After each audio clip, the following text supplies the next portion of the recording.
الحمد لله والصلاة والسلام على رسول الله أما بعد فأعوذ بالله من الشيطان الرجيم بسم الله الرحمن الرحيم فلما قضى موسى الأجل وسار بأهله آنس من جانب الطور نارا قال لأهلهم امكثوا إني آنست نارا لعلي آتيكم منها بخبر أو جذوة من النار لعلكم تصطلون۔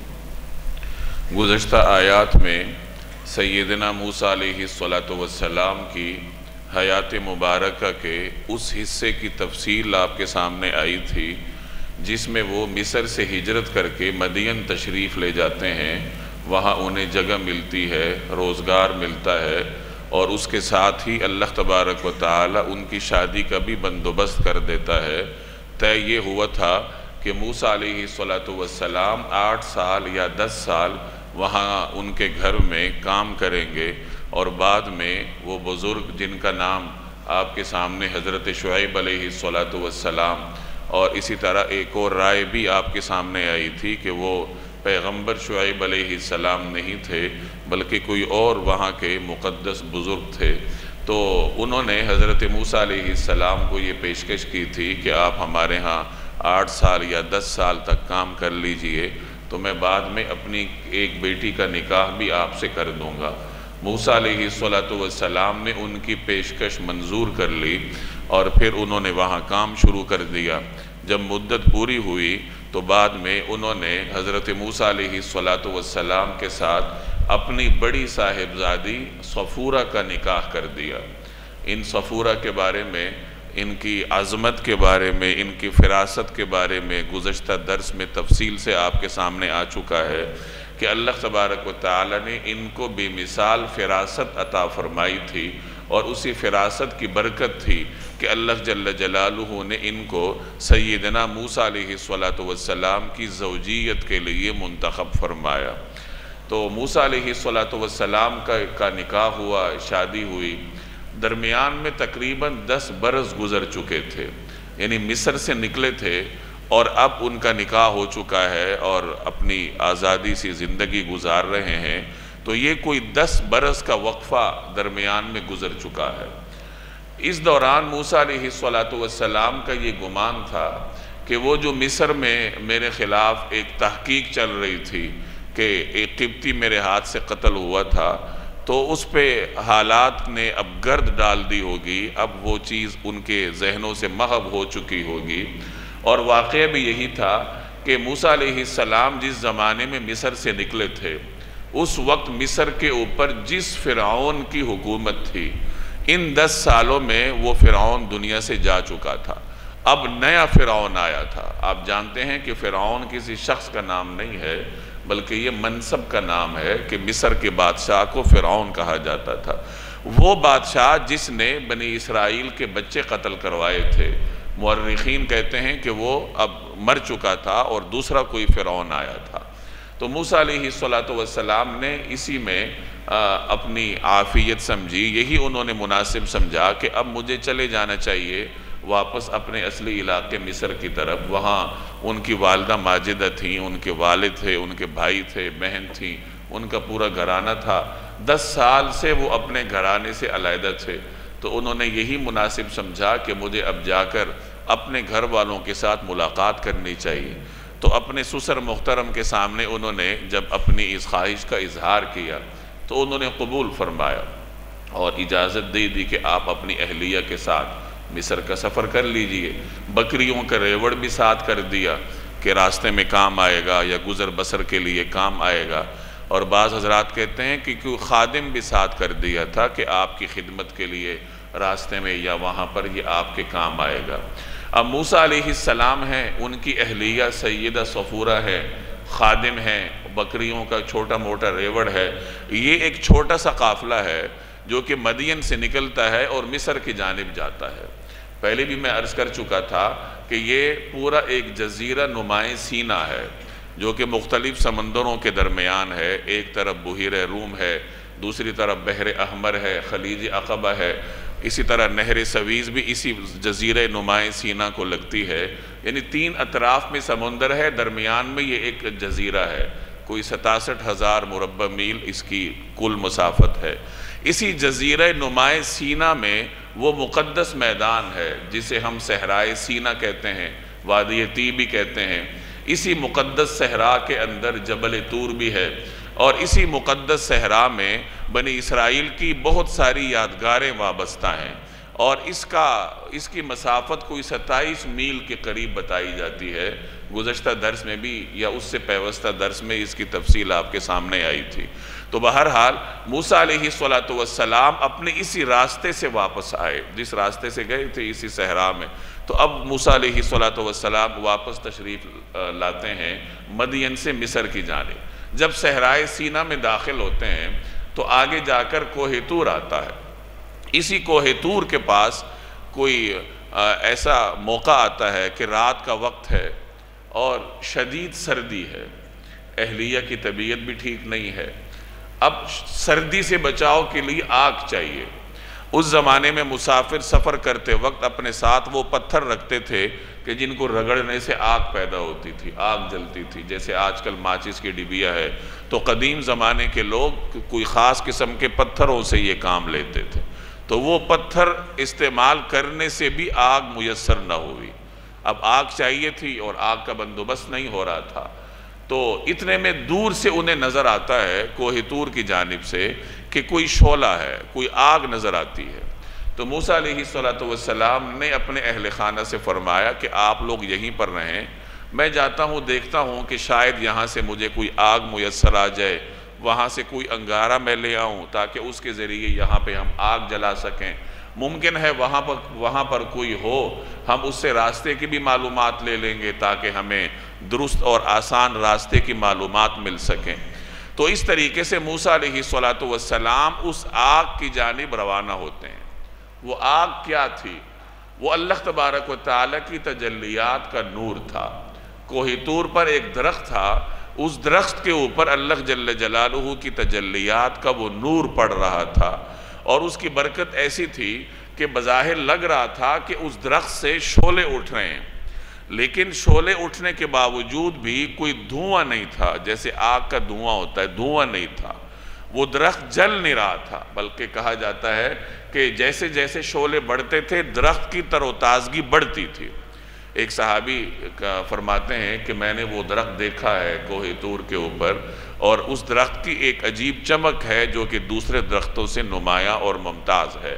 تو اس درخت کے اوپر اللہ تبارک و تعالیٰ کی تجلیات پڑ رہی تھی۔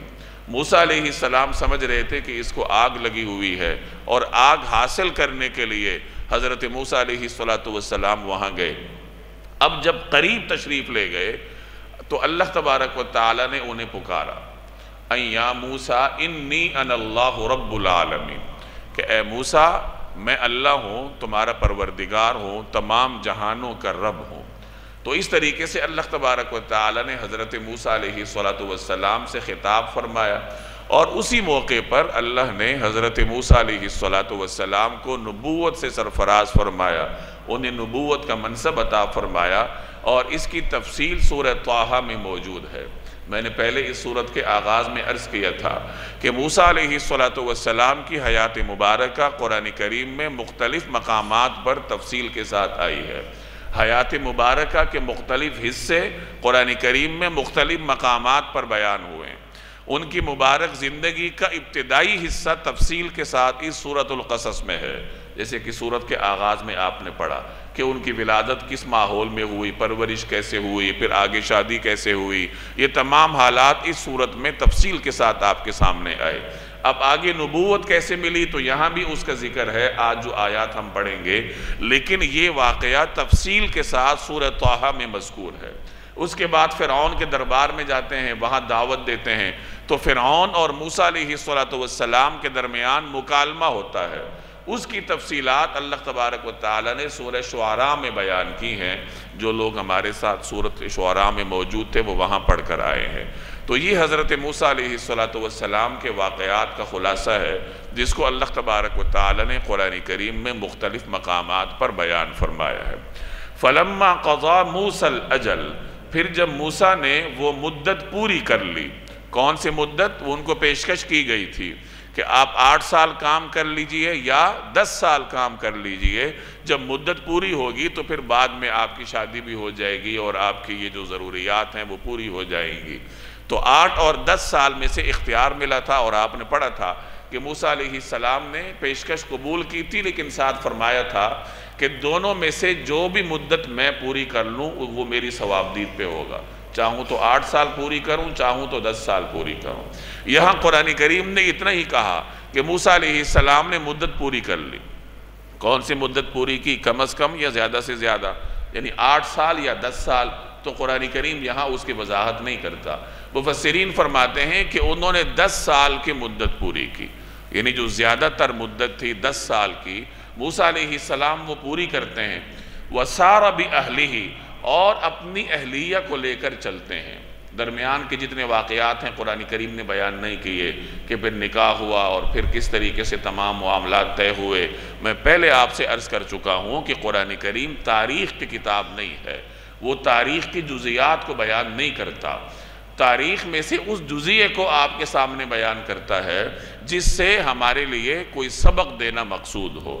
تو جہاں سبق دینا مقصود تھا وہاں ایک خاتون کے چلنے کی کیفیت بھی قرآن کریم نے بیان کی ہے، جیسے پچھلے درس میں آپ نے پڑھا۔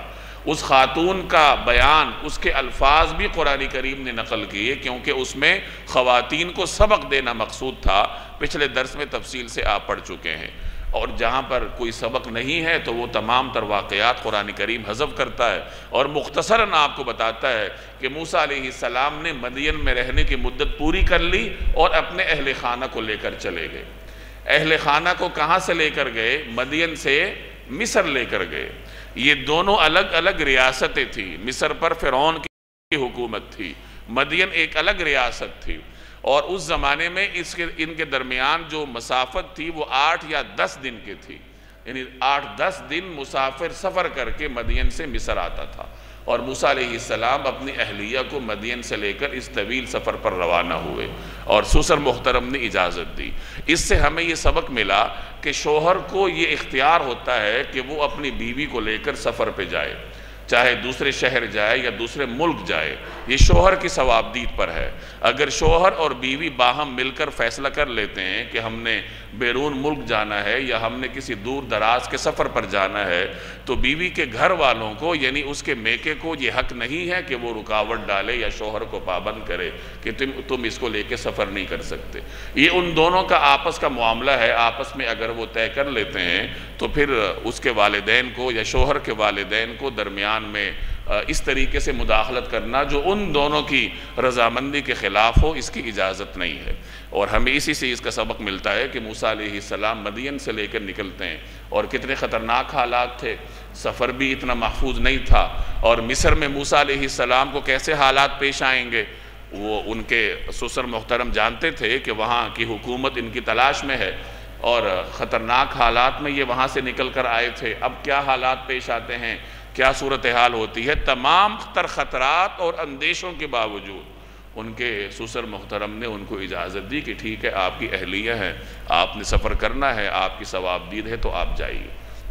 تو اس طریقے سے ہمیں یہ ایک سبق حاصل ہوتا ہے کہ بیوی اور شوہر اگر آپس میں باہم مشاورت اور رضامندی سے کسی سفر کا ارادہ کر لیتے ہیں یا ہجرت کا ارادہ کر لیتے ہیں تو وہ ان کی ثوابدید پر ہے، باقی گھر والوں کو اس میں بے جا مداخلت کرنے کا حق نہیں ہے۔ وَسَارَ بِأَهْلِهِ، اور اپنی اہلیہ کو لے کر چلے مدین سے مصر کی طرف۔ آنَسَ مِن جانب طور نارا، تو انہوں نے کوہ طور کی طرف سے ایک آگ دیکھی۔ اب سفر کی درمیانی تفصیلات قرآن کریم نے بیان نہیں کی، وجہ وہی اصول ہے کہ تاریخ کے جس جزیے سے سبق دینا مقصود نہ ہو اللہ تبارک و تعالی اس کو بیان نہیں کرتا۔ یہ مفسرین نے گزشتہ کتابوں کی معلومات کی بنیاد پر پھر واقعے کی تصویر مکمل کرنے کی کوشش کی ہے کہ بکری کا ریوڑ بھی ساتھ تھا، خادم بھی ساتھ تھا، رات کو روانہ ہوئے، رات کا سفر تھا، شدید سردی تھی، کچھ حضرات کہتے ہیں کہ ان کی اہلیہ کو درد ذیل کی شکایت ہوئی، ان کی طبیعت ناساز تھی، یہاں تک کہا گیا کہ راستہ بھی بھول گئے تھے۔ تو ان تمام تر جزیات کو نقل کرنے کے بعد اب آگے پھر قرآن کریم اپنی اسی حقیقت کو بیان کرتا ہے جس سے ہمیں کوئی نہ کوئی سبق دینا ہو، ان جزیات کو حذف کرتا ہے۔ آنس من جانب طور نارا، کوہ طور کی جانب ایک آگ دیکھی۔ قالا، تو انہوں نے کہا لأہلہ، اپنے گھر والوں سے، امکسو، کہ یہاں ٹھہرو۔ قال لأہلہ امکسو، انہوں نے اپنے گھر والوں سے کہا کہ ٹھہرو۔ انی آنست نارا، میں نے ایک آگ دیکھی ہے۔ لعلی آتیکم منہا بخبر، شاید میں وہاں سے تمہارے پاس کوئی خبر لے آؤں۔ او جذوۃ من النار، یا آگ کا کوئی انگارہ اٹھا لاؤں۔ لعلکم تصطلون، تاکہ تم گرمائش حاصل کرو۔ یعنی میں وہاں جاتا ہوں، آگ جل رہی ہے، کوئی تو وہاں ہوگا، اس سے راستے کی معلومات مل جائیں گی، تمہارے پاس معلومات لے آؤں گا، اور ساتھ ہی کوئی انگارہ بھی لے آؤں گا، تاکہ اس کے ذریعے یہاں پھر ہم اچھی طرح آگ لگا سکیں، اور آگ کے ذریعے پھر سردی کی اس رات میں ہم گرمائش حاصل کر سکیں۔ تو اہل خانہ کو یہ تسلی دے کر سیدنا موسیٰ علیہ السلام کوہ طور کی جانب روانہ ہوتے ہیں۔ فلما اتاہا، چنانچہ جب وہ اس آگ کے پاس پہنچے، یعنی موسیٰ علیہ السلام، اب وہ آگ تو تھی نہیں، اللہ تبارک و تعالیٰ کی تجلیات تھیں، تو اللہ نے انہیں مخاطب کیا، نو دیا، تو اللہ تبارک تو موسیٰ علیہ السلام کو مخاطب کیا گیا، یعنی ان کو آواز آئی۔ کہاں سے آئی؟ من شاطئ الوادی الایمنی، دائیں وادی کے کنارے پر، اور وہ دائیں وادی کہاں تھی؟ فی البقعۃ المبارکہ، جو برکت والے علاقے میں واقع تھی۔ اور یہ آواز کہاں سے آئی؟ من الشجرۃ، ایک درخت پر سے۔ چنانچہ جب وہ اس آگ کے پاس پہنچے تو دائیں وادی کے کنارے پر جو برکت والے علاقے میں واقع تھی، ایک درخت سے آواز آئی۔ آواز کیا آئی؟ یا موسیٰ، کہ اے موسیٰ، انی انا اللہ، میں ہی اللہ ہوں، رب العالمین، تمام جہانوں کا پروردگار۔ اللہ تبارک و تعالیٰ نے اپنا تعارف کروایا کہ اے موسیٰ، میں رب ہوں، اور تمہارا بھی رب ہوں، تمام جہانوں کا بھی رب ہوں۔ اور سورہ طٰہٰ میں آپ پڑھ کر آئے ہیں کہ اللہ نے ان سے فرمایا کہ اے موسیٰ، اپنے جوتے اتار دو، انک بالوادی المقدس، کیونکہ آپ ایک مقدس وادی میں ہیں۔ مقدس مقامات پر جانے کے آداب میں سے ہے کہ آدمی جوتا اتار کر جائے، جیسے مسجد کے آداب میں سے ہے، آپ یہاں جوتا اتار کر آئے ہوئے ہیں۔ تو حضرت موسیٰ علیہ السلام کو اللہ تبارک و تعالیٰ نے یہ ہدایت دی، جس کی تفصیلات پیچھے سورہ طٰہٰ میں آپ پڑھ کر آئیں۔ وَأَنْ أَلْقِ عَصَاكَ، اور یہ کہ اپنی لاٹھی نیچے ڈال دو۔ اللہ تعالیٰ جب کسی پیغمبر کو منتخب کرتا ہے نبوت کے لیے تو اسے معجزات بھی عطا کرتا ہے۔ معجزے کا مقصد یہ ہوتا ہے کہ جب پیغمبر لوگوں کے سامنے یہ دعویٰ کرے گا کہ دیکھو میں اللہ کی جانب سے تمہاری طرف آیا ہوں، اب یہ ایک ایسا دعویٰ ہے جو غیر معمولی ہے، تو اس دعوے کے ثبوت کے لیے اللہ تعالیٰ کچھ ایسے کام پیغمبر کے ہاتھ پر ظاہر کرتا ہے جو غیر معمولی ہوتے ہیں، اور ان غیر معمولی کاموں کے ذریعے لوگوں کو یہ یقین دلایا جاتا ہے کہ یہ غیر معمولی شخصیت ہے، تاکہ لوگوں کو ان کا غیر معمولی دعویٰ بھی قبول کرنے میں آسانی ہو۔ تو موسیٰ علیہ السلام کو جب نبوت سے سرفراز فرمایا گیا تو اللہ نے دو معجزات عطا فرمائے۔ ایک معجزہ تو یہ تھا کہ موسیٰ علیہ السلام کے ہاتھ میں لاٹھی تھی، جس لاٹھی کو وہ لے کر چلے تھے، اور بعض حضرات کہتے ہیں کہ وہ ان کے سسر محترم نے انہیں دی تھی، اور ایک رائے یہ بھی ہے کہ وہ انبیاء کی لاٹھی تھی جو کہ ایک نبی سے دوسرے نبی کے پاس منتقل ہوتی جا رہی تھی، اور وہ شعیب علیہ السلام کے پاس پہنچی، انہوں نے حضرت موسیٰ علیہ السلام کو دی۔ میں پھر عرض کر دوں کہ یہ تمام وہ روایات ہیں جو مفسرین نے گزشتہ کتابوں سے لی ہیں، ان کے استناد کا ہمیں علم نہیں ہے کہ یہ کس حد تک مستند ہیں۔ اتنی بات طے شدہ ہے کہ موسیٰ علیہ السلام کے پاس لاٹھی تھی، اور اللہ نے فرمایا کہ لاٹھی پھینکو۔ جب لاٹھی پھینک دی تو وہ بہت بڑے اژدہے میں بدل گئی، اور خاص بات یہ تھی کہ اژدہا بہت بڑا اور موٹا تھا، لیکن اتنا تیز تھا جیسے بہت باریک سانپ ہوتا ہے، اتنی تیزی کے ساتھ حرکت کر رہا تھا۔ تو موسیٰ علیہ السلام نے جیسے ہی اس لاٹھی کو اژدہے میں بدلتا ہوا دیکھا تو انہیں خوف ہوا، جو طبعاً ہوتا ہے، اور اس قسم کا خوف نبوت کے منصب کے منافی بھی نہیں ہے۔ تو موسیٰ علیہ السلام اسی طبعی خوف کی وجہ سے پلٹے، منہ پھیر کر پلٹ گئے کہ یہ اژدہا کہیں نقصان نہ دے دے۔ تو اللہ تبارک و تعالیٰ نے پھر تسلی دی کہ موسیٰ ڈرنے کی ضرورت نہیں، اس کو پکڑ لو، تمہارے ہاتھ میں یہ دوبارہ لاٹھی بن جائے گا۔ یہ ایک نشانی تھی جو کہ موسیٰ علیہ السلام کو عطا ہوئی۔ دوسری نشانی اللہ نے یہ دی کہ موسیٰ علیہ السلام سے کہا گیا کہ اپنا ہاتھ اپنے پہلو میں ڈال دو۔ تو موسیٰ علیہ السلام جب اپنا ہاتھ اپنے پہلو میں ڈالتے تھے، وہاں سے نکالتے تھے، تو وہ چاند کی طرح چمکتا تھا، انتہائی چمکدار ہو جاتا تھا۔ ایسا چمکیلا نہیں جیسے کسی بیماری برس وغیرہ کی وجہ سے بھی کسی کا ہاتھ حد سے زیادہ سفید ہوتا ہے، اس نوعیت کا نہیں، بلکہ اس میں خوبصورت چمک آ جاتی تھی، جیسے چاند کی چمک ہے یا اور کوئی چمک ہے، تو کوئی بیماری والی چمک نہیں تھی، بلکہ ایک دل آویز قسم کی چمک اس ہاتھ میں آ جاتی تھی، اور جب دوبارہ ڈالتے تھے تو وہ چمک غائب ہو جاتی تھی۔ تو یہ بھی ایک نشانی تھی جو اللہ نے موسیٰ علیہ السلام کو اس موقع پر عطا فرمائی۔ پیغمبر کو اللہ تعالیٰ جب معجزہ دیتا ہے تو عمومی طور پر اللہ کی سنت یہ ہے کہ معجزہ پیغمبر کے ماحول کی ترجیحات کے مطابق ہوتا ہے۔ موسیٰ علیہ السلام کے زمانے میں جادو کا دورہ تھا، بڑے بڑے جادوگر مصر میں پائے جاتے تھے۔ مصر کا جادو معروف ہے، آج بھی یہودیوں کی کتابوں میں مصر کے جادو کی باتیں اور تفصیلات مذکور ہیں، تو بڑے بڑے جادوگر وہاں پر پائے جاتے تھے۔ تو اللہ نے ان کو معجزات بھی ایسے عطا فرمائے کہ جادوگر بھی اس کے سامنے سجدہ ریز ہو گئے، جیسے پیچھے سورہ طٰہٰ میں آپ پڑھ کر آئیں۔ اسی طرح عیسیٰ علیہ السلام کے زمانے میں بڑے بڑے حکیموں کا دورہ تھا، حکماء پائے جاتے تھے، تو اللہ نے انہیں معجزہ ایسا عطا فرمایا جس کے سامنے حکیم بھی ہاتھ باندھ کر کھڑے ہو گئے، کہ کوڑ پن کے مرض کا علاج حکیموں کے پاس نہیں تھا، وہ عاجز تھے۔ اللہ نے عیسیٰ علیہ السلام کو ایسا معجزہ عطا فرمایا کہ وہ ہاتھ لگاتے تھے اور وہ مریض ٹھیک ہو جاتا تھا، مردے کو کہتے تھے اللہ کے حکم سے کھڑا ہو جا، وہ کھڑا ہو جاتا۔ تو اللہ تبارک و تعالیٰ نے انہیں اس ماحول کے مطابق معجزے عطا فرمائے۔ رسول اللہ صلی اللہ علیہ وسلم کے زمانے میں عربوں کے فصاحت کا چرچا تھا۔ عرب سمجھتے تھے کہ بولنے والے تو ہم ہی ہیں، ہمارے علاوہ تو دنیا کے سارے لوگ گونگے ہیں، سب کو عجم کہا کرتے تھے، اور کہتے تھے کہ اگر کوئی زبان ہے تو وہ تو عربی ہے۔ اپنی زبان پہ اتنا ان کو ناز تھا، فصاحت اور بلاغت کا چرچا تھا، لوگ اشعار کہا کرتے تھے اور لمحوں میں وہ اشعار عام ہو جایا کرتے تھے۔ تو فصاحت اور بلاغت کے اس ماحول میں اللہ نے نبی کریم صلی اللہ علیہ وسلم کو قرآن کریم کی صورت میں ایسا معجزہ عطا فرمایا جس کی فصاحت اور بلاغت کے سامنے عرب کے بڑے بڑے فصیح اور بلیغ لوگ ہاتھ باندھ کر کھڑے ہو گئے۔ قرآن کریم چیلنج پر چیلنج دیتا گیا کہ ایک آیت بنا کے لے آؤ، 3 آیتیں بنا کے لے آؤ، ایک سورت بنا کر لے آؤ، لیکن عرب کا کوئی فصیح ترین شاعر، کوئی فصیح ترین واعظ، کوئی فصیح ترین خطیب قرآن کریم کی طرح ایک آیت بنانے پر قادر نہ ہوا۔ تو اپنے ماحول کے مطابق اللہ تبارک و تعالی نے نبی کریم صلی اللہ علیہ وسلم کو ایسا معجزہ عطا فرمایا۔ تو موسیٰ علیہ السلام کو اللہ نے یہ 2 معجزے عطا کی، اور معجزے عطا کرنے کے بعد فرمایا کہ یہ 2 نشانیاں ہیں، میری یہ 2 نشانیاں لے کر فرعون کے دربار میں جاؤ اور اسے پیغام دو کہ اللہ کو ایک مانے، یعنی اسے دین کی دعوت دو، اور ساتھ ہی بنی اسرائیل کو آزادی دلواؤ کہ جو بنی اسرائیل اس نے اپنے پاس قید کر رکھیں تو وہ ان کو آزادی دے۔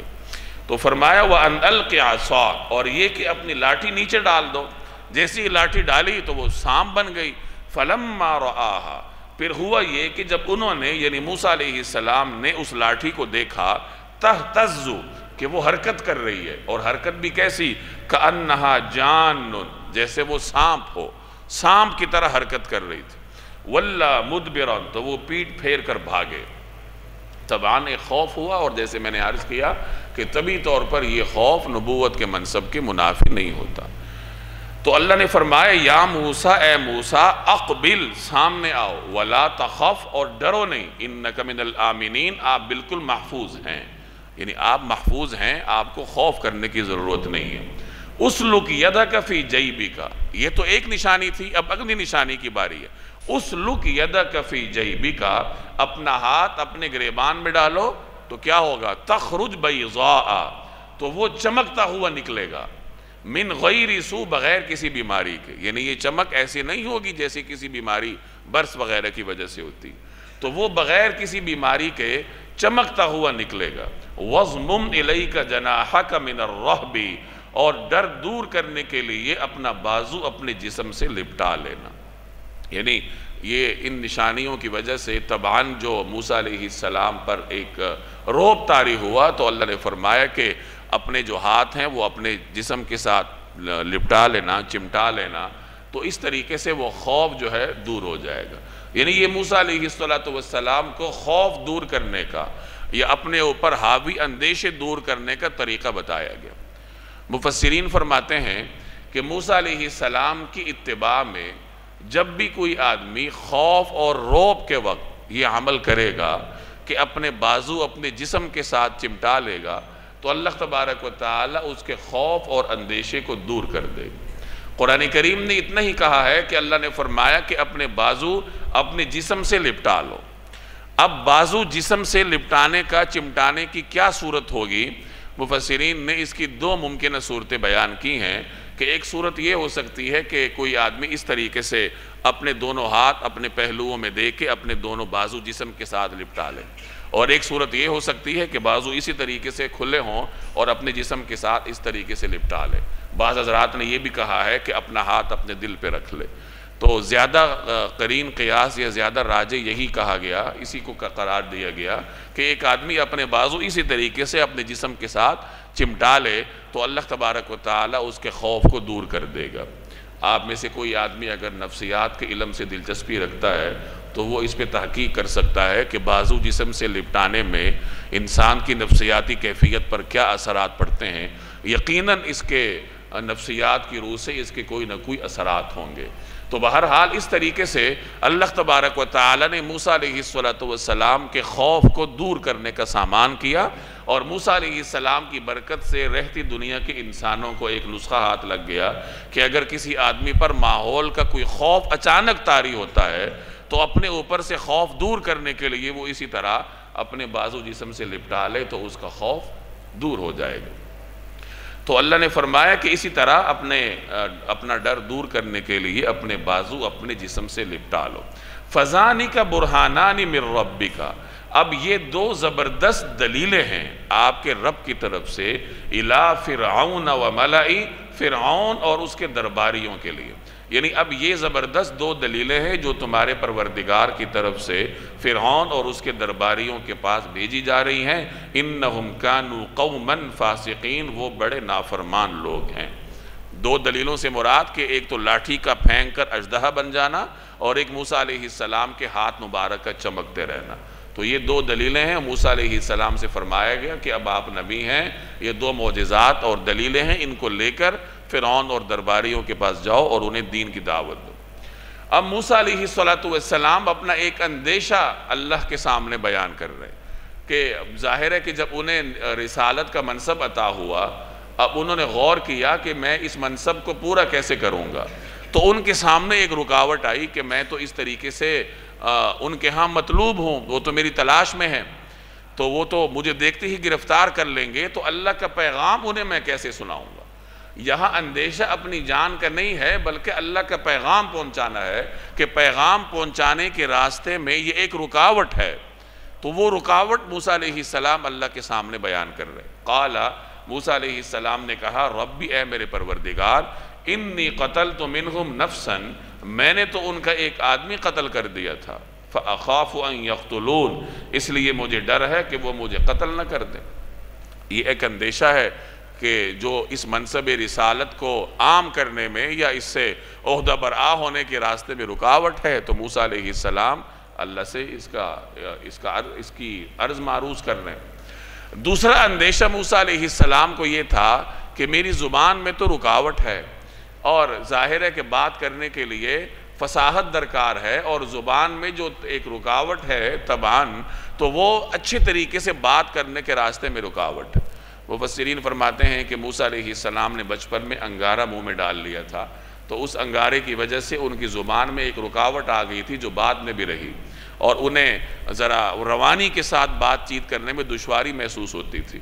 تو جب اللہ نے ان کی ذمہ رسالت کا منصب عائد کیا تو موسیٰ علیہ السلام نے یہ بھی عرض کیا کہ یا اللہ، میں فصاحت کے ساتھ بات کرنے میں کچھ دشواری محسوس کرتا ہوں، تو آپ میرے بھائی ہارون کو منصب رسالت میں میرا معاون مقرر کر دیجئے، کیونکہ وہ فصاحت کے ساتھ بات چیت کر سکتے ہیں. تو اسی کا ذکر ہے، وَأَخِي هَارُونُ هُوَ أَفْصَحُ مِنِّي لِسَانًا، اور میرے بھائی ہارون کی زبان مجھ سے زیادہ صاف ہے.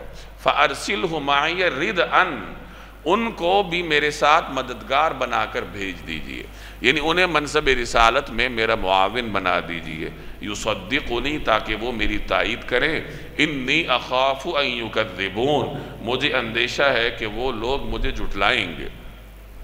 قال اللہ نے فرمایا سنشد عضدک بأخیک، ہم تمہارے بھائی کے ذریعے تمہارے ہاتھ مضبوط کر دیتے ہیں، یعنی آپ کے بھائی کے بارے میں آپ کی دعا قبول کر لیتے ہیں، انہیں بھی آپ کے ساتھ نبی مقرر کر دیتے ہیں، اور بھائی کے ذریعے آپ کے ہاتھ مضبوط ہو جائیں گے۔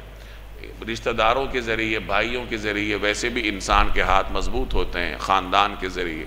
جیسے لوط علیہ السلام نے اپنی قوم سے فرمایا تھا، جب قوم نے انہیں ستایا حد سے زیادہ، تو حضرت لوط علیہ السلام نے فرمایا کہ یہاں میرا کوئی خاندان نہیں ہے، میرا کوئی خاندان ہوتا تو پھر میں ظاہری اسباب کے درجے میں اس کا سہارا لے لیتا۔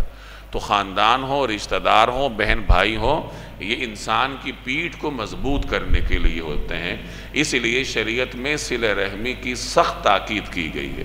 صلہ رحمی کے یعنی رشتے نبھانے کے جہاں اخروی فوائد ہیں وہاں دنیاوی فوائد بھی ہیں۔ 2 نقد فوائد حدیث میں بیان ہوئے ہیں کہ جو یہ چاہتا ہے کہ اس کی عمر لمبی ہو جائے اور اس کے رزق میں برکت ہو تو اسے چاہیے کہ صلہ رحمی کرے، بہن بھائیوں کے ساتھ، رشتہ داروں کے ساتھ، عزیزوں کے ساتھ، پڑوسیوں کے ساتھ تعلقات نبھائے، رشتہ جوڑ کر رکھے۔ تو رشتہ جوڑ کر رکھنے والے کے لیے 2 انعامات کا بیان ہے، اس کی عمر لمبی ہوگی اور اس کا جو رزق ہے اللہ تبارک و تعالی اس میں برکت ڈال دے گا۔ یہ 2 نقد انعام تو دنیا میں ہی مل جاتے ہیں۔ اس کے علاوہ بھی اس کے بہت سارے فوائد ہیں کہ جب آپ کا خاندان مضبوط ہوتا ہے تو دنیا کے بہت سارے مسائل کو حل کرنے میں آپ کا ساتھ دیتا ہے۔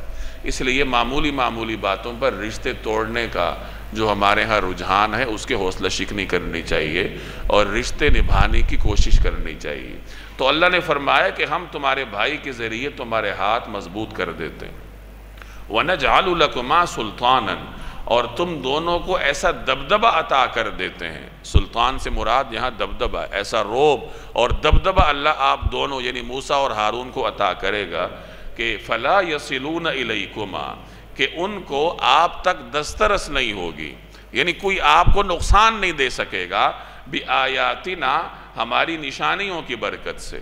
اور تم دونوں کو ایسا دبدبہ عطا کر دیتے ہیں کہ ان کو ہماری نشانیوں کی برکت سے تم پر دسترس حاصل نہیں ہوگی۔ انتما ومن اتبعکم الغالبون، تم اور تمہارے پیروکار ہی غالب رہو گے۔ مفسرین فرماتے ہیں کہ دنیا میں کسی بھائی نے اپنے بھائی کے لیے ایسی دعا نہیں کی ہوگی جو موسیٰ علیہ السلام نے اپنے بھائی کے لیے کی، نبوت کی دعا کی۔ ایسا کبھی نہیں ہوا کہ کسی بھائی نے بھائی کے حق میں نبوت کی دعا کی۔ تو موسیٰ علیہ السلام نے اپنے بھائی کے لیے ایک منفرد دعا کی اور اللہ نے وہ قبول بھی فرما لی۔ تو بھائی کی برکت سے حضرت ہارون علیہ السلام کو نبوت عطا ہوئی، اور اللہ نے فرمایا کہ اب بھائی آپ کا پیغمبر ہے اور دونوں ایک دوسرے کی تائید کرو اور فرعون کے پاس جاؤ۔ اور اللہ نے یہ خوشخبری دی کہ فرعون اور اس کے درباری تمہیں نقصان نہیں دے سکتے، اللہ آپ کو ایسا روب عطا کرے۔ چنانچہ موسیٰ علیہ السلام کو دیکھ کر فرعون کے اوثان خطا ہو جاتے تھے۔ مفسرین نے تفصیلات بیان کی ہیں کہ کس طریقے سے فرعون اور اس کے دربار پر موسیٰ علیہ السلام کی ہیبت چھا جاتی تھی۔ موسیٰ علیہ السلام 40 برس تک فرعون کے دربار میں اور مصر کے اندر رہ کر تبلیغ کرتے رہے، اللہ کا پیغام ان کو سناتے رہے، لیکن فرعون باوجود یہ کہ تمام تر طاقتوں کا حامل تھا لیکن اس کی جرت نہ ہو سکی کہ موسیٰ علیہ السلام کی طرف ٹیڑھی آنکھ سے بھی دیکھ سکے یا ان کو نقصان پہنچا سکے۔ اللہ تبارک و تعالیٰ کی جانب سے حضرت موسیٰ علیہ السلام کو ایسا روب اور دبدبہ عطا ہوا تھا۔ جناب رسول اللہ صلی اللہ علیہ وسلم جب مدینہ طیبہ ہجرت کر کے تشریف لے گئے تو ابتداء میں مدینہ منورہ میں امن و امان کی صورتحال خراب تھی، یہودیوں کی وجہ سے، منافقین کی وجہ سے، اور یہاں تک کہ ایک صحابی کے بارے میں آتا ہے کہ ان کا رات کو انتقال ہوا تو انہوں نے یہ وصیت کی کہ اگر میرا رات کو انتقال ہوتا ہے تو میرے جنازے کی خبر رسول اللہ صلی اللہ علیہ وسلم کو نہ دی جائے۔ ان کے پیش نظر یہ تھا کہ اگر میرے انتقال کی خبر آپ صلی اللہ علیہ وسلم کو ہوگی تو چونکہ آپ امت پر شفیق اور رحیم ہیں تو آپ میرے جنازے کے لیے تشریف لائیں گے، اور رات کے وقت آپ کا تشریف لانا ان صحابی کو گوارا نہیں تھا کہ کہیں کوئی یہودی اپنی کوئی سازش نہ کر سکے۔ تو بدامنی کی یہ صورتحال تھی، صحابہ کرام مسلح ہو کر رات کو سوتے تھے، نبی کریم صلی اللہ علیہ وسلم کے دروازے پر اکثر صحابہ کرام ایک یا دو کی شکل میں پہرا دیا کرتے تھے۔ تو اللہ تبارک و تعالیٰ نے پھر آیت نازل کی اور اس میں آپ کو خوشخبری سنائی گئی کہ اللہ تبارک و تعالیٰ آپ کی حفاظت کرے گا۔ تو اس کے بعد پھر آپ نے حجر مبارکہ سے سر مبارک نکالا اور دربانوں سے فرمایا کہ اللہ نے میری حفاظت کی ذمہ داری لی ہے، اب آپ لوگ جا سکتے ہیں۔ تو اسی طریقے سے پیغمبروں کی حفاظت براہ راست اللہ تبارک و تعالیٰ کرتا ہے۔ تو حضرت موسیٰ علیہ السلام سے اللہ فرما رہا ہے کہ آپ دونوں جائیے، فرعون، اس کے درباری، اس کی تمام تر سرکاری مشینری آپ دونوں کو کوئی نقصان نہیں دے سکتی، اور مزید یہ فرمایا کہ غلبہ کس کو ملے گا؟ تم دونوں کو، یعنی موسیٰ اور ہارون کو، اور آپ کے جو بھی متبعین ہیں اللہ تعالیٰ غلبہ انہی کو عطا کرے گا۔ جیسے قرآن کریم میں فرمایا وَأَنْتُمُ الْأَعْلَوْنَ إِن كُنْتُم مُؤْمِنِينَ، کہ اگر تم مومن ہو تو بلندی تمہارے لیے ہے، کامیابی تمہارے لیے ہے۔ اس سے یہ معلوم ہوا کہ اسباب چاہے جو بھی ہوں بالآخر غلبہ حق ہی کا ہو کر رہتا ہے۔ اب یہاں اسی کو دیکھ لیجئے، اب موسیٰ علیہ السلام جب جا رہے ہیں بے سر و سامانی کی حالت میں ہیں، کوئی ان پر ایمان لانے والا ابھی موجود نہیں ہے، خود ہیں اور حضرت ہارون علیہ السلام کو جا کر خوشخبری سنانی ہے کہ آپ بھی میرے ساتھ پیغمبر کے منصب میں شریک ہیں، اور پھر دونوں نے تنہا یعنی دو کے دو نے جانا ہے فرعون کے دربار میں اللہ کا پیغام سنانا ہے۔ تو وسائل نہ ہونے کے برابر، فرعون ایک طاقتور بادشاہ جو لوگوں سے کہا کرتا تھا انا ربکم الاعلی، میں تمہارا اعلیٰ ترین رب ہوں، اور فرعون ذی الاوتاد، فرعون میخوں والا، یعنی کیل گاڑ کر لوگوں کو سزا دیا کرتا تھا، اتنا ظالم اور جابر تھا، اور اسی حکومت نے 90,000 بنی اسرائیلی بچوں کو شہید کیا تھا۔ تو یہ ظلم ہے، یہ طاقت ہے، یہ جبر ہے، لیکن اللہ موسیٰ علیہ السلام سے کہہ رہا ہے کہ غلبہ کس کو ملے گا؟ آپ کو ملے گا، آپ کے پیروکاروں کو ملے گا۔ یہ ہر زمانے کے اہل حق کے لیے ہے کہ اہل حق چاہے وسائل سے جتنے بھی خالی ہوں، لیکن وہ وسائل کو اختیار کرنے کے پابند ضرور ہیں، کہ جو بھی دستیاب وسائل ہیں، جو بھی وسیلہ ان کو ملتا ہے، ذرائع ملتے ہیں، وہ وسائل اختیار کرنے کے پابند ہیں، اور اس کے بعد وہ اقدام کریں تو اللہ تبارک و تعالی انہیں فتح سے سرفراز کرتا ہے۔ فتح ہمیشہ اہل حق کو ملتی۔ تو فرمایا انتما ومن اتبعکم الغالبون، کہ تم اور تمہارے پیروکار ہی غالب رہو گے۔ یہ موسیٰ علیہ السلام کو تسلی دی جاتی ہے۔ اب ان کو روانہ کیا جاتا ہے کہ اب جائیے اور فرعون کے دربار میں جا کر انہیں اللہ کا پیغام سنائیے۔ فَلَمَّا جَاءَهُمْ مُوسَى بِآيَاتِنَا بَيِّنَاتٍ، چنانچہ جب موسیٰ ان کے پاس ہماری کھلی ہوئی نشانیاں لے کر پہنچے فرعون کے پاس، قالوا، تو انہوں نے کہا ما ھذا الا سحر مفترا، یہ کچھ نہیں بس بناوٹی جادو ہے، یعنی یہ جو آپ ہمیں نشانیاں دکھا رہے ہو یہ تو بس ایک جادو ہے۔ وما سمعنا بہذا فی آبائنا الاولین، اور ہم نے یہ بات اپنے پچھلے باپ دادوں میں نہیں سنی، یعنی اپنے پچھلے باپ دادوں میں تو ہم نے ایسا کوئی پیغام نہیں سنا۔ یہ بات ہر موقع پر اہل باطل کی جانب سے آتی رہتی ہے، جب حق کی دلیل کا مقابلہ وہ نہیں کر سکتے تو وہ یہی پروپیگنڈا کرتے ہیں کہ یہ تو جادو ہے، یہ تو افتراء ہے، یہ تو جھوٹ ہے، اور دوسری دلیل ان کی یہ ہوتی ہے کہ اگر یہ سچ ہوتا تو ہمارے باپ دادا بھی ایسی کوئی بات کرتے، انہوں نے تو ایسی کوئی بات نہیں کی، تو ہم کیوں اس کو مانیں؟ وقال موسیٰ، اور موسیٰ نے کہا ربی اعلم بمن جاء بالہدی من عنده ومن تکون له عاقبۃ الدار، کہ میرا پروردگار خوب جانتا ہے کہ کون اس کے پاس سے ہدایت لے کر آیا ہے اور آخرکار بہتر ٹھکانہ کس کے ہاتھ آئے گا۔ انہ لا یفلح الظالمون، یہ یقینی بات ہے کہ ظالم لوگ فلاح نہیں پائیں گے۔ فرعون کہتا ہے کہ یہ جادو ہے، موسیٰ علیہ السلام نے اس کی اس بات پر کوئی توجہ نہیں دی اور اپنی بات جاری رکھی کہ یہ تو اللہ ہی بہتر جانتا ہے کہ اخروی انجام کس کے پاس ہوگا اور اللہ کے پاس سے کون آیا ہے، تو اللہ جانتا ہے کہ میں اللہ کے پاس سے آیا ہوں۔ تو انبیاء کا طرز عمل ہمیں یہ بتاتا ہے کہ مخالفین کے پروپیگنڈوں کا جواب دینے کی بجائے اپنے کام پر توجہ دینی چاہیے۔ جو بھی آدمی کام کرتا ہے، ہر ایک کو اپنی زندگی میں ایسے حالات سے واسطہ پڑتا ہے کہ جب آپ کوئی کام کرتے ہیں، چاہے اپنے ادارے میں ہو یا چاہے گھر میں ہو، چاہے محلے میں ہو، تو جب آپ کا کام بولنے لگتا ہے تو بہت سارے حاسدین پیدا ہو جاتے ہیں، پروپیگنڈے کرنے لگتے ہیں، کردار کشی کرنے لگتے ہیں۔ اب ایسے موقع پر اگر آپ ان افواہ سازوں کو، پروپیگنڈا کرنے والوں کو جواب دینے لگ جائیں گے تو کام متاثر ہوگا۔ تو قرآن کریم کی تعلیمات ہمیں یہ بتاتی ہیں کہ افواہ سازوں کے پیچھے پڑنے کی بجائے اپنے کام پر توجہ دینی چاہیے۔ افواہ سازوں کا منہ ایک دن خود ہی بند ہو جاتا ہے، آپ ان کا منہ بند نہیں کر سکتے جواب دے دے کر۔ تو موسیٰ علیہ السلام نے فرعون کے ان افتراؤں پر کوئی توجہ نہیں دی، اپنی بات جاری رکھی۔ موسیٰ علیہ السلام اور فرعون کے درمیان جو مکالمے ہوئے تو آپ کوشش کریں کہ سورہ شعراء میں پڑھ لیں، جو ہمارے ساتھ پہلے پڑھ چکے ہیں وہ تو پڑھ چکے ہیں، جو نئے حضرات آئے ہیں تو سورہ شعراء میں وہ مکالمہ پڑھیں کہ فرعون نے کیا کہا، موسیٰ علیہ السلام نے جواب میں کیا ارشاد فرمایا۔ وقال فرعون، اور فرعون بولا، یا ایہا الملأ، اے دربار والو، ما علمت لکم من الہ غیری، میں تو اپنے سوا تمہارے کسی اور خدا سے واقف نہیں ہوں۔ اب فرعون کو یہ پڑ گئی کہ اگر میرے یہ درباری اس دعوت کو قبول کر گئے تو میرا کیا بنے گا۔ اب وہ اپنے جتھے کو مضبوط کرنے کی کوشش کر رہا ہے اور درباریوں سے کہہ رہا ہے کہ دیکھو ان کی باتوں میں نہ آ جانا، میرے سوا تمہارا کوئی خدا نہیں۔ فرعون اپنے آپ کو سورج کا اوتار کہلواتا تھا۔ مصر کے لوگ اس زمانے میں سورج کی پوجا کرتے تھے اور مختلف چیزوں کی پوجا کرتے تھے، تو دیوتاؤں کا اوتار فرعون کہلاتا تھا کہ یہ تو دیوتاؤں کا اوتار ہے۔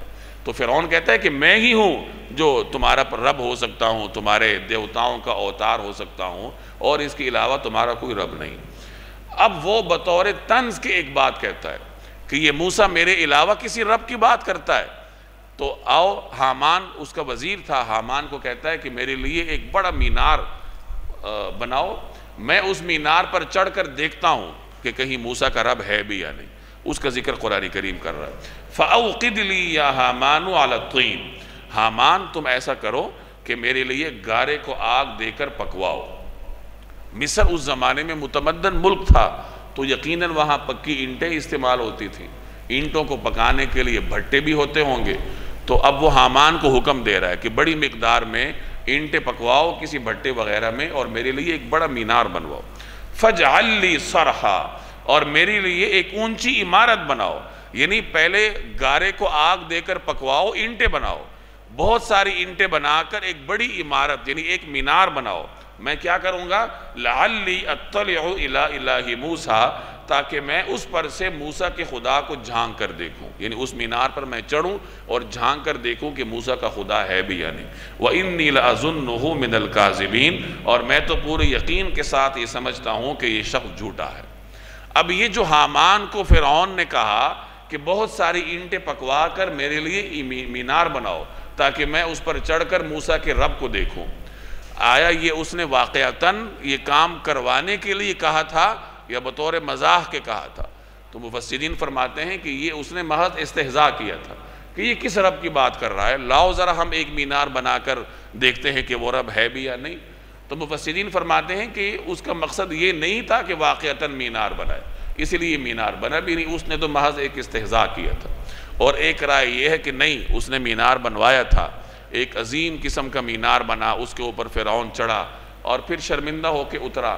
تو بہرحال اس تفصیلات سے ہمیں کوئی بحث نہیں ہے، قرآن کریم نے ہمیں صرف اتنا ہی بتایا کہ فرعون حامان سے کہتا ہے کہ ذرا دیکھو ہم کوئی مینار بناتے ہیں، اس پر چڑھ کر موسیٰ کے رب کو دیکھتے ہیں۔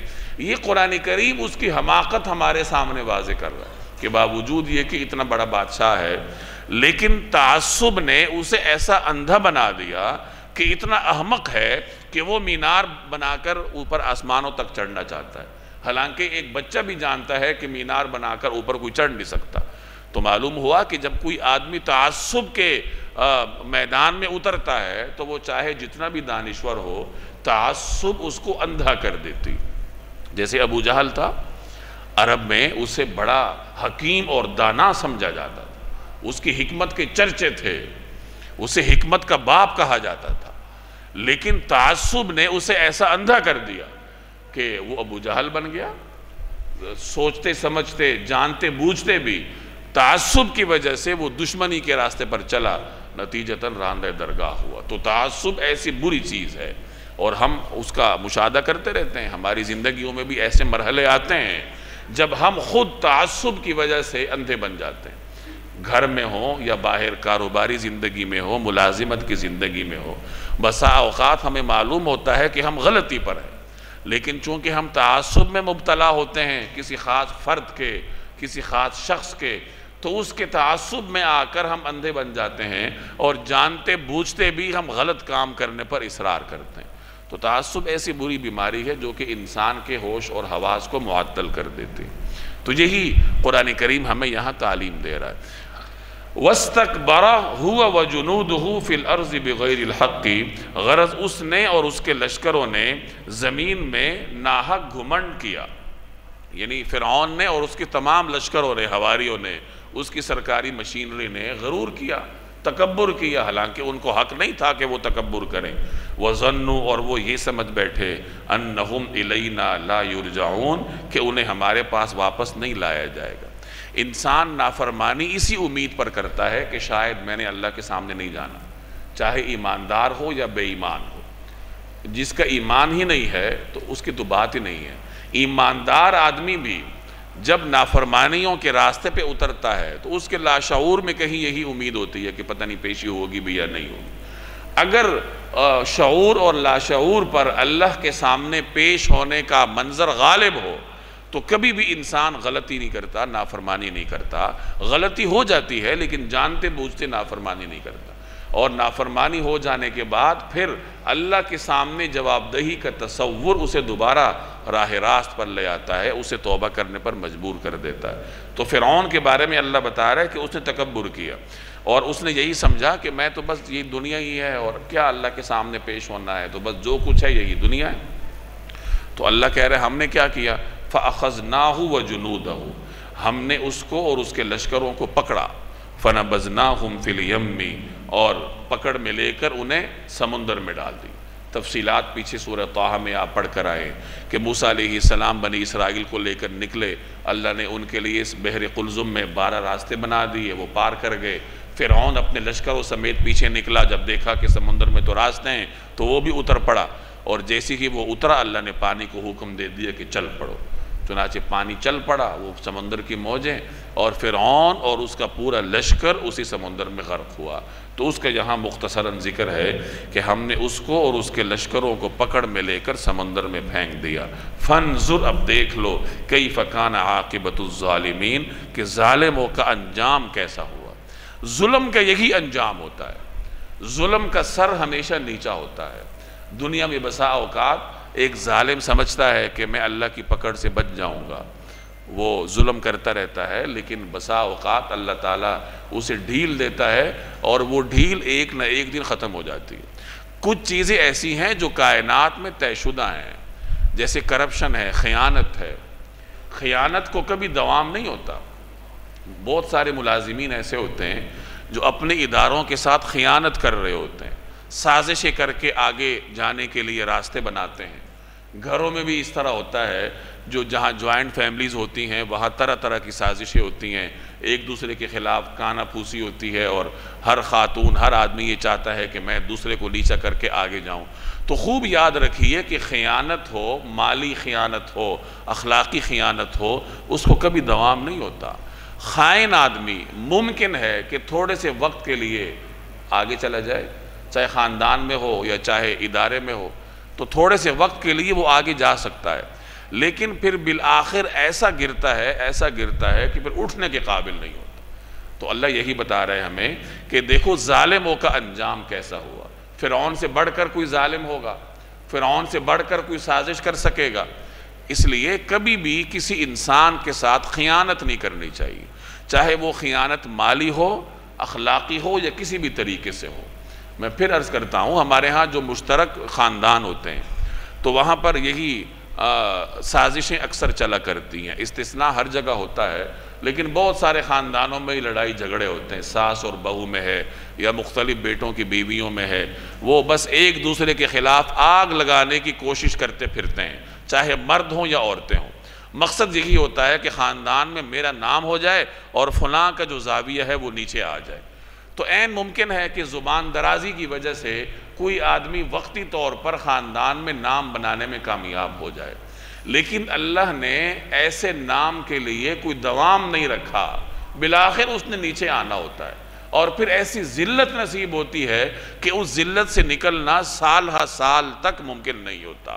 مجھ سے زیادہ آپ کے مشاہدات ہوں گے، مشاہدہ بھی ہوتا ہے، یقین بھی ہوتا ہے کہ میں غلط کر رہا ہوں یا غلط کر رہی ہوں، لیکن پھر بھی اسی راستے پر چلتے ہیں، اور وجہ وہی ہے کہ بس شیطان امید دلا دیتا ہے کہ بس نکلو آگے۔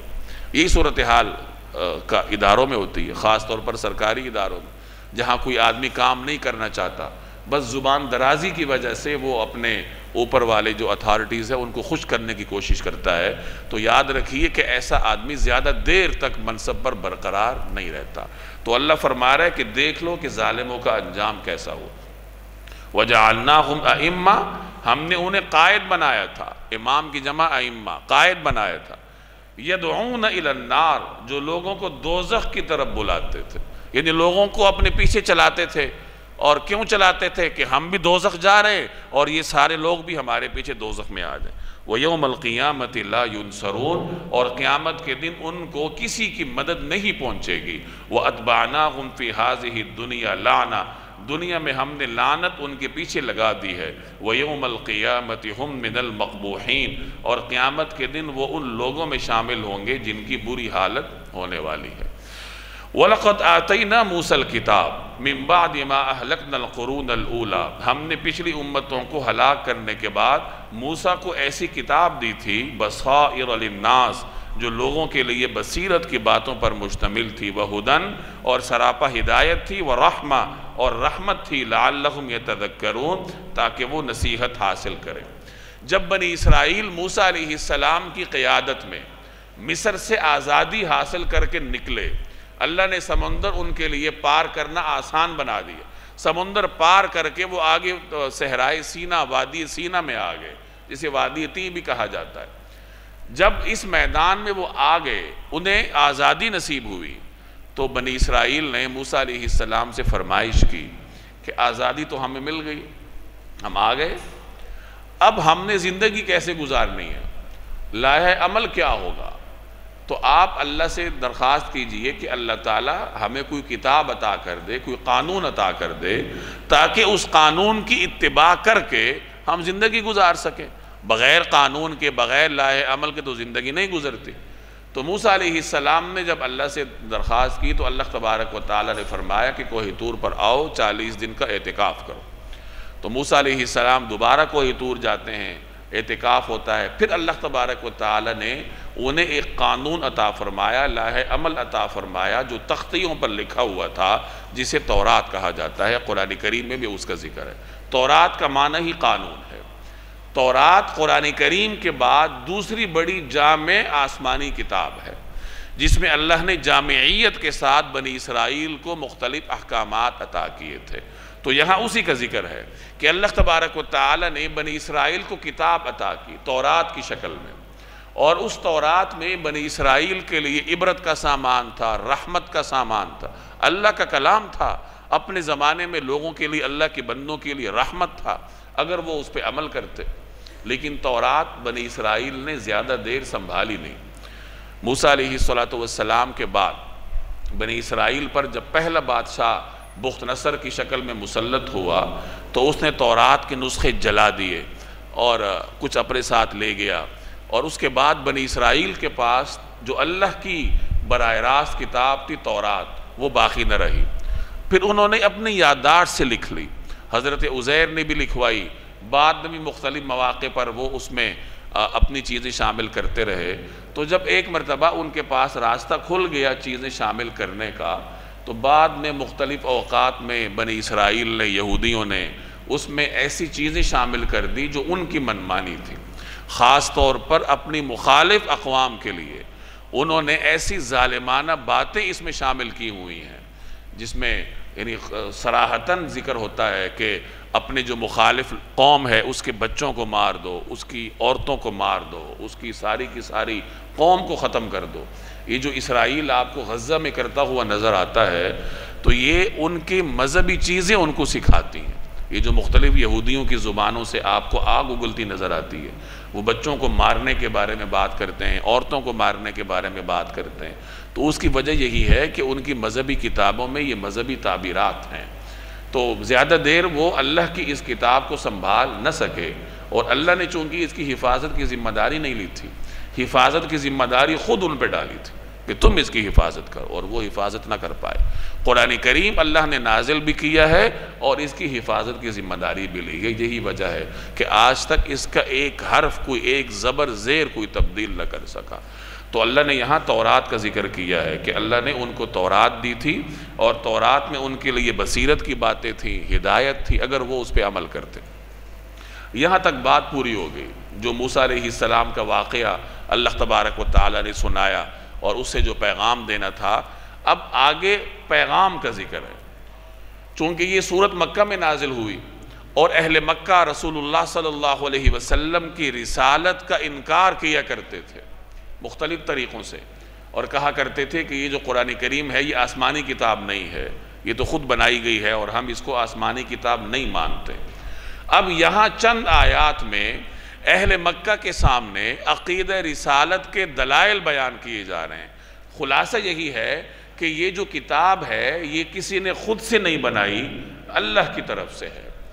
اگلی آیات کا خلاصہ یہ ہے کہ اللہ تبارک و تعالی اہل مکہ کو مخاطب کر کے ایک پیغام دے رہے کہ دیکھو تمہارے سامنے موسیٰ علیہ السلام کے واقعات تفصیل کے ساتھ بیان ہوئے کہ موسیٰ علیہ السلام مدین کیسے گئے تھے، تفصیل کے ساتھ تمہارے سامنے واقعہ بیان ہوا۔ اب نبی کریم صلی اللہ علیہ وسلم آپ کو یہ واقعہ سنا رہے ہیں، تو حضور صلی اللہ علیہ وسلم تو اس زمانے میں نہیں تھے، اس زمانے کو آپ نے اپنی مبارک آنکھوں سے مشاہدہ نہیں فرمایا۔ تو جب آپ اس زمانے میں نہیں تھے اور اس کے باوجود یہ آپ کے سامنے یہ واقعات بیان کر رہے ہیں، تو سمجھ لو کہ اللہ کی طرف سے ہیں۔ اللہ نے حضور صلی اللہ علیہ وسلم کو یہ واقعات ان کا علم عطا کیا اور یہ آپ کے سامنے بیان کر رہے ہیں۔ اسی طریقے سے کوہ طور پر حضرت موسیٰ علیہ السلام کو کتاب دی گئی، تو کوہ طور کی مغربی جانب، اور اللہ نے ان کو پکارا، تو وہاں تو رسول اللہ صلی اللہ علیہ وسلم تشریف فرما نہیں تھے۔ موسیٰ علیہ السلام اور حضور صلی اللہ علیہ وسلم کے درمیان تو کوئی 2000 برس کا وقت ہے۔ تو اگر 2000 پہلے کے واقعات پیغمبر آپ کو سنا رہے ہیں تو پھر سمجھ جاؤ کہ اللہ کی طرف سے ہیں، یعنی اس کا اور کوئی سورس ممکن نہیں ہو سکتا۔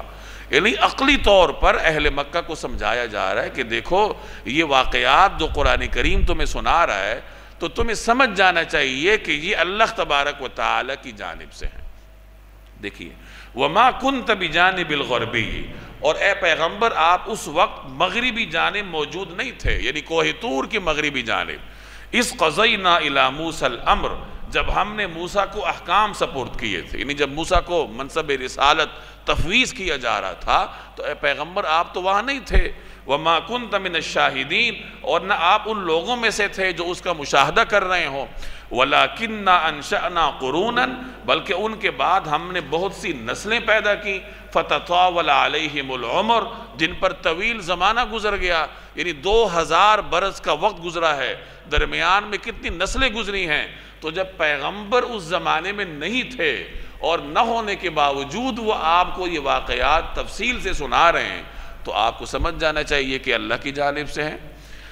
وَمَا كُنْتَ سَاوِيًا فِي أَهْلِ مَدْيَنَ، اور اے پیغمبر آپ مدین کے بسنے والوں کے درمیان بھی مقیم نہیں تھے، تَتْلُو عَلَيْهِمْ آيَاتِنَا، کہ ان کو ہماری آیات پڑھ کر سناتے ہو۔ وَلَكِنَّا كُنَّا مُرْسِلِينَ، بلکہ رسول بنانے والے ہم ہی ہیں۔ یعنی جو موسیٰ علیہ السلام مدین جا رہے تھے وہ تمام واقعات تھے، تو پیغمبر تو اس زمانے میں تشریف فرما نہیں تھے۔ ایسا تو نہیں تھا کہ انہوں نے وہ دیکھا ہو اور اب آپ کو پڑھ کر سنا رہے ہوں۔ تو اس کا مطلب یہ ہوا کہ پیغمبر جو پڑھ کر سنا رہے ہیں تو وہ اپنی جانب سے نہیں، کس کی جانب سے ہے؟ اللہ تبارک و تعالیٰ کی جانب سے۔ وَمَا كُنْتَ بِجَانِبِ الطُّورِ، اور اے پیغمبر نہ آپ اس وقت کوہ طور کے کنارے موجود تھے، اِذْ نَادَيْنَا، جب ہم نے پکارا تھا، یعنی موسیٰ کو۔ یعنی جب آپ کوہ طور پر تشریف فرما نہیں تھے، آپ اہل مدین کے درمیان نہیں تھے، اور اس کے باوجود وہ واقعات آپ ان کو سنا رہے ہیں، حالانکہ وہ آپ سے 2000 برس پہلے گزرے ہیں، درمیان میں بے شمار نسلیں گزری ہیں، تو پھر اہل مکہ کو سمجھ جانا چاہیے کہ یہ واقعات اللہ کی طرف سے ہیں۔ وَلَكِنْ رَحْمَةً مِّن رَبِّكَ، بلکہ یہ تمہارے رب کی رحمت ہے۔ یعنی آپ وہاں موجود نہیں تھے، آپ جو بتا رہے ہیں اپنے مشاہدے کی بنیاد پر نہیں بتا رہے، بلکہ یہ اپنے رب کی رحمت سے ان کو بتا رہے ہیں کہ آپ کا رب اپنی رحمت سے آپ کی طرف وحی بھیجتا ہے۔ اور وحی کیوں بھیجتا ہے؟ لِتُنذِرَ قَوْمًا، تاکہ آپ قوم کو خبردار کریں۔ کس قوم کو؟ مَا أَتَاهُم مِّن نَذِيرٍ مِّن قَبْلِكَ، جن کے پاس آپ سے پہلے کوئی خبردار کرنے والا نہیں آیا۔ لَعَلَّهُمْ يَتَذَكَّرُونَ، شاید وہ نصیحت قبول کر لیں۔ آپ جانتے ہیں کہ عربوں میں حضرت اسماعیل علیہ السلام کے بعد کوئی پیغمبر نہیں آئے، قرب و جوار میں آتے رہے، جیسے ملک شام میں، اردن میں، مختلف علاقوں میں پیغمبر آتے رہے۔ حضرت اسماعیل علیہ السلام کے بعد سے لے کر حضرت عیسیٰ علیہ السلام تک بنی اسرائیل میں بہت سارے پیغمبر آئے۔ کچھ کا ذکر ہم نے قرآن کریم میں پڑھا ہے اور کچھ کا ذکر ہم نے نہیں پڑھا۔ کہا جاتا ہے کہ 4000 کے قریب انبیاء اللہ نے بنی اسرائیل میں مبعوث فرمائے، اور یہ عرب کے سرحدات پر تھے، یعنی شام میں تھے، اردن میں لوط علیہ السلام تشریف لائے تھے، تو یہ تمام علاقے عربوں کے سرحدات پر تھے، اور عرب تجارت کے سلسلے میں ان ممالک میں آتے جاتے تھے۔ تو بہرحال پیغمبروں کے واقعات تو ان کے سامنے آتے تھے، لیکن کوئی پیغمبر عربوں کے لیے آئے ہوں تو اسماعیل علیہ السلام کے بعد ایسا نہیں ہوا۔ حجاز میں اللہ نے اسماعیل علیہ السلام کو بھیجا تھا، اور اس کے بعد یہ جو 1500 برس کا وقت گزرا، اس میں اہل عرب کے لیے کوئی پیغمبر نہیں آئے۔ اہل عرب حضرت اسماعیل علیہ السلام، حضرت ابراہیم علیہ السلام کے دین پر عمل پیرا تھے، جزوی طور پر کچھ چیزیں تھیں، اور باقی انہوں نے بت پرستی پہ عمل کیا ہوا تھا، جیسے حج وہ کرتے تھے۔ اب یہ ابراہیم علیہ السلام کی تعلیمات کا ایک کچھ جز ان کے پاس موجود تھا کہ حج وہ کرتے تھے ابراہیم علیہ السلام، تو ہم بھی کریں گے، تو طریقہ رائج تھا، اگرچہ انہوں نے اس میں بھی تبدیلی کی ہوئی تھی۔ تو خلاصہ یہ کہ اس علاقے میں کوئی پیغمبر نہیں ہے، تو اللہ کہہ رہا ہے کہ یہ واقعات ہم آپ کو بتا رہے ہیں اپنی رحمت سے، اس لیے تاکہ آپ اس قوم کو سمجھائیں جن کے پاس طویل زمانے سے کوئی پیغمبر نہیں آیا۔ لعلہم یتذکرون، شاید وہ نصیحت قبول کر لیں۔ وَلَوْلَا أَن تُصِيبَهُم مُّصِيبَةٌ بِمَا قَدَّمَتْ أَيْدِيهِمْ، اور تاکہ جب ان لوگوں پر ان کے ہاتھوں کے کرتوت کی وجہ سے کوئی مصیبت آئے، فَيَقُولُوا، تو وہ یہ نہ کہہ سکیں رَبَّنَا لَوْلَا أَرْسَلْتَ إِلَيْنَا رَسُولًا، اے پروردگار آپ نے ہمارے پاس کوئی رسول کیوں نہیں بھیجا، فَنَتَّبِعَ آیَاتِكَ، تاکہ ہم آپ کی آیتوں کی پیروی کرتے، وَنَكُونَ مِنَ الْمُؤْمِنِينَ، اور ایمان والوں میں ہم بھی شامل ہو جاتے۔ یعنی یہ جو پیغمبر اللہ نے اہل عرب کی طرف مبعوث فرمائے ہیں، تو اس سے کیا ہوا؟ اس سے یہ ہوا کہ ان پر حجت تام ہوگی۔ اب یہ نہیں کہہ سکتے کہ جی ہمارے پاس تو کوئی سمجھانے والا ہی نہیں آیا۔ اگر پیغمبر نہ آتے تو کل کلاں کو یہ لوگ کہتے کہ یا اللہ ہماری طرف کوئی پیغمبر بھیج دے، ہم آپ کی اتباع کرتے، ہم آپ کی آیات مانتے، ہمارے پاس تو کوئی آیا ہی نہیں۔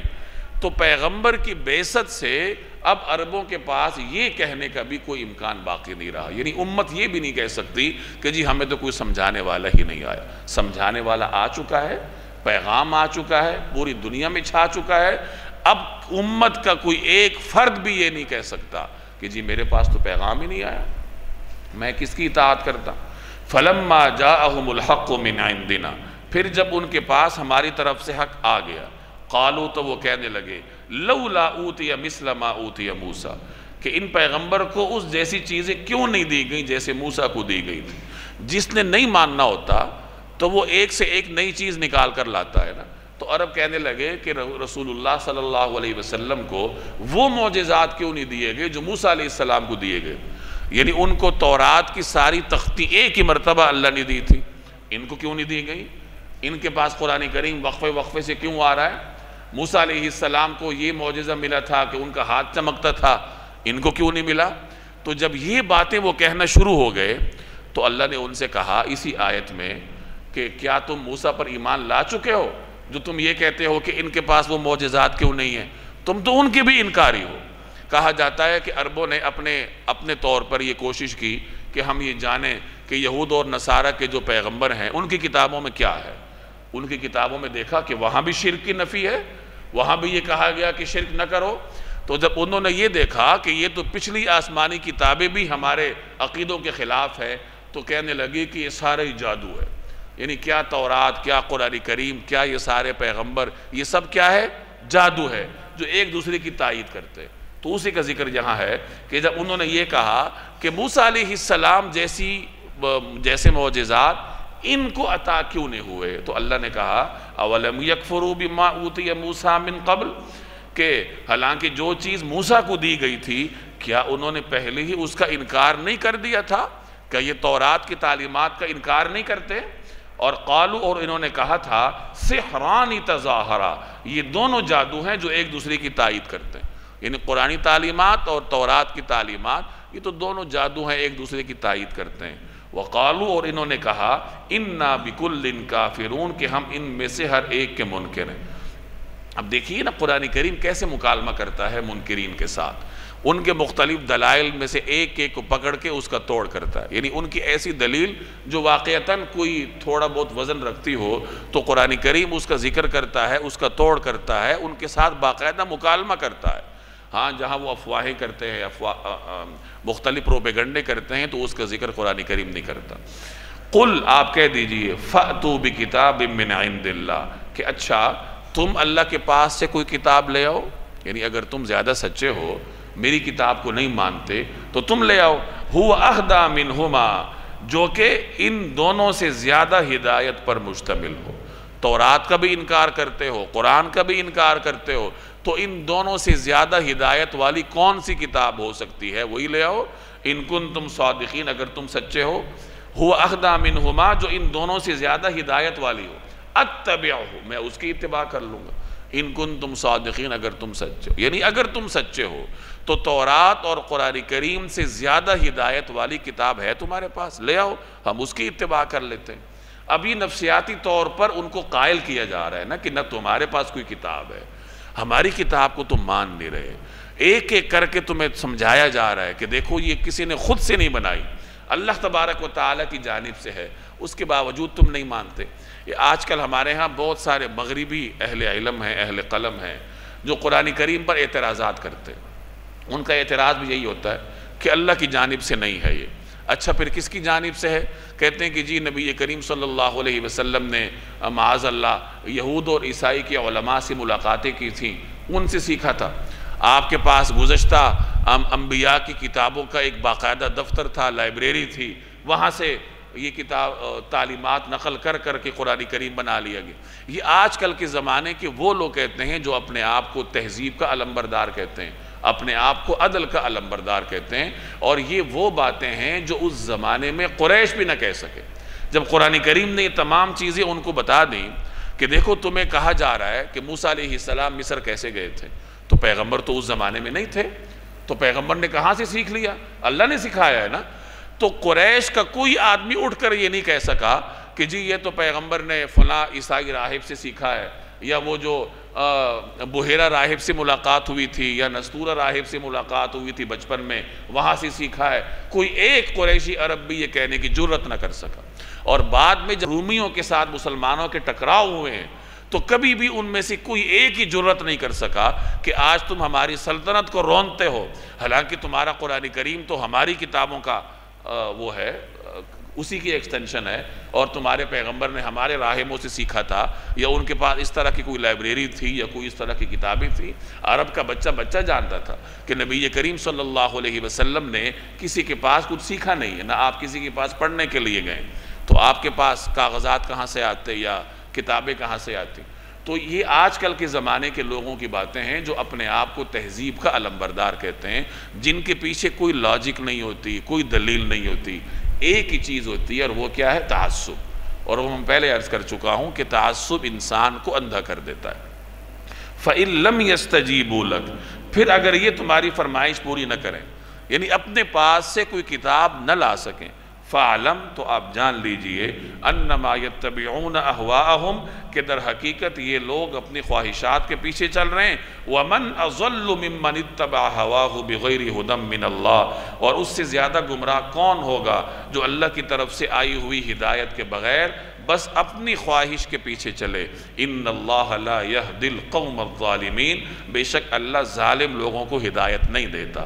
یعنی جب دلیل کا وہ جواب نہیں دے رہے تو اس کا مطلب یہ ہے کہ وہ محض اپنی خواہش کے پیچھے چلتے ہیں، اور جو خواہش کے پیچھے چلتا ہے وہ ظالم ہوتا ہے، اور ایسے ظالم کو اللہ ہدایت نہیں دیتا. کیوں؟ اسے ہدایت کی طلب ہی نہیں ہوتی. طلب ہوتی وہ خواہش کے پیچھے کیوں چلتا. یاد رکھیے کہ خواہش کے پیچھے چلنے کی قرآن کریم میں سخت مذمت کی گئی. ایک جگہ کتے کے ساتھ تشبیہ دی گئی، فَمَثَلُهُ كَمَثَلِ الْكَلْبِ، ایسے لوگوں کی مثال کتے جیسی ہے. کتا بھی خواہش کے پیچھے چلتا ہے نا، لالچی ہے، ایک لالچ پوری کرتا ہے دوسرے کے پیچھے چل پڑتا ہے، ہر وقت ہانپتا رہتا ہے، اس کی زبان اندر نہیں جاتی. اسی طرح جو آدمی خواہشات کے پیچھے چل پڑتا ہے وہ بھی ہر وقت ہانپتا رہتا ہے. ایک خواہش پوری ہوتی ہے دوسرے کے پیچھے چل پڑتا ہے، دوسری پوری ہوتی ہے تیسری کے پیچھے چل پڑتا ہے. اسے کبھی بھی سکون نصیب نہیں ہوتا. سکون اسی کو نصیب ہوتا ہے جو خواہش کے پیچھے نہ چلے، اللہ کے پیچھے چلے اور قناعت کا جو کمبل ہے وہ اوڑے رکھے. اللہ تبارک و تعالی اسے دنیا کا بھی سکون دیتا ہے اور آخرت کا بھی دیتا ہے.